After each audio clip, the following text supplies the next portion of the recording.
Hello everyone, কেয়াস blog রান্নাঘর চ্যানেলে আপনাদের সবাইকে স্বাগত। তো আজ আমি নিয়ে এসেছি আপনাদের সামনে একটি নতুন রেসিপি। এটি হলো ঘরে তৈরি করা নুডলসের রেসিপি। তো এটা আপনারা পাস্তা ভেবেও খেতে পারেন, নুডলস ভেবেও খেতে পারেন, কোনো অসুবিধা নেই। তো এটা তৈরি করার জন্য প্রথমেই আমি আপনারা রুটি যেরকম করে বানান সেরকমই আটা মেখে নিয়েছি। তারপর রুটিটা বেলে নেওয়ার পর সেটাকে একটা শেপ দিয়ে কেটে নিচ্ছি।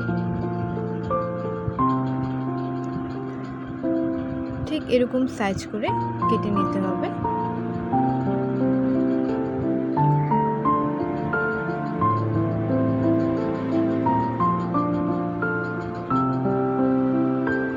দেখতে পাচ্ছেন আমি এরকম করে কেটে নিয়েছি।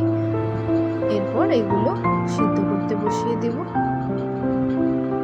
এটা কিন্তু খুব বেশি সিদ্ধ করা যাবে না, মোটামুটি 5 মিনিট, এর বেশি একদমই সিদ্ধ করা যাবে না। সিদ্ধ করার সময় জলে আপনারা একটু রিফাইন অয়েল দিয়ে নেবেন। এরপর এটা রান্না করার জন্য আমি এখানে পেঁয়াজ আর লঙ্কা ভেজে নিচ্ছি।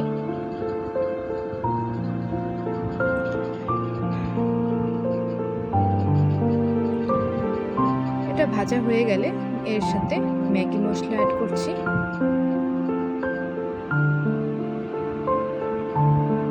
ম্যাগি মশলাটা দিয়ে করলে এটা খেতে বেশি টেস্ট হয়। এরপর নুন হলুদ দিয়ে দিলাম। এরপর সিদ্ধ করা নুডলসগুলো এতে দিয়ে দিলাম। এখন বেশ কিছুক্ষণ ভেজে নিয়ে নামিয়ে ফেলব। আমার ভাজা হয়ে যাওয়ার পর এটা নামিয়ে নিয়েছি। বাড়িতে তৈরি করা